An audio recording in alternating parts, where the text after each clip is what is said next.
मैं हूं आपके साथ निधि सिंह। रुक करते हैं बड़ी खबरों की। तेलंगाना के हैदराबाद में चर्चित सनातनी नायिका भाजपा नेत्री माधवी लता अयोध्या पहुंची। यहां उन्होंने रामलला के दर्शन किए। दर्शन के दौरान वह भावुक नजर आई। उसके बाद हनुमानगढ़ी में बजरंग बली का दर्शन पूजन किया।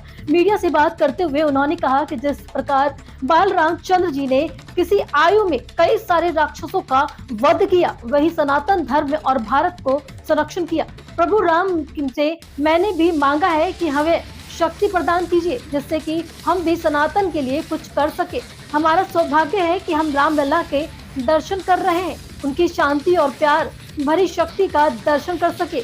माधवी लता ने ओबीसी के सनातन विरोधी बयान पर पलटवार करते हुए कहा कि जो खुद के लिए कौम की स्त्री शक्ति की मर्यादा नहीं कर सकते, वह सनातन को क्या समझेंगे। जब मोदी सरकार गैर हिंदू धर्म की महिलाओं को देवी मानते हुए उन्हें न्याय दिलाते हैं, तब भी उन्हें पीड़ा होती है। अब ये भी पूछने वाली बात हुई है भैया, कैसे लगा कहने के लायक भी हम नहीं है। बस हम यही कहेंगे कि रामलला का बड़ी दया हुई है हमारे ऊपर कि यहाँ तक उन्होंने हमें बुलवाया है और उनका दर्शन देने का भाग्य हमें दिया है। जब तक भगवान की आज्ञा नहीं होती है, मानव उनके दर्शन नहीं कर सकते हैं।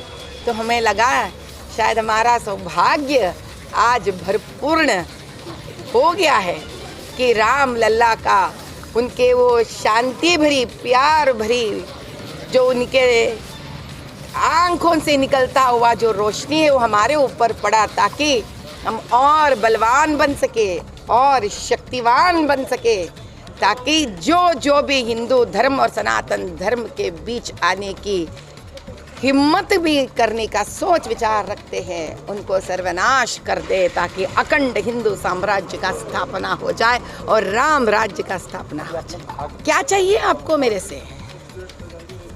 भाग्यनगर के बारे में क्या चाहिए आपको मेरे से बताइए। हमारे मन में तो वो भाग्य का नगर ही है और भाग्यनगर ही रहेगा।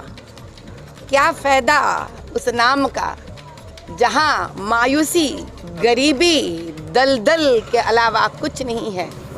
चलो भाग्यनगर के नामकरण से भाग्य आ जाए तो इससे अच्छा हम अपने प्रजा के लिए क्या मांग सकते हैं। वहाँ के सांसद हुआ है सनातन धर्म का लागू,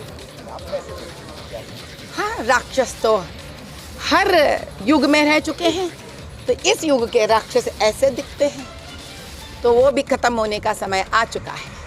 खत्म होकर ही रहेंगे, क्योंकि उनके पास कोई दूसरा चारा नहीं है। जब हिंदू जागृत हो जाता है, जब हिंदू अपने गहरी नींद से खुलकर उठ जाता है, तो सबसे पहले वो सनातन धर्म और हिंदू धर्म का संरक्षण ही करता है।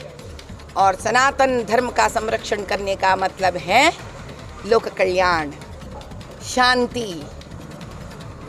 क्योंकि हिंदू ने कभी भी बेवजूद किसी के ऊपर हथियार नहीं उठाया है, मासूमों के ऊपर कभी गलत काम नहीं किया है, बच्चों के प्रति कभी गलत व्यवहार नहीं किया है, और स्त्री का संरक्षण ही शक्ति का संरक्षण मानते हैं।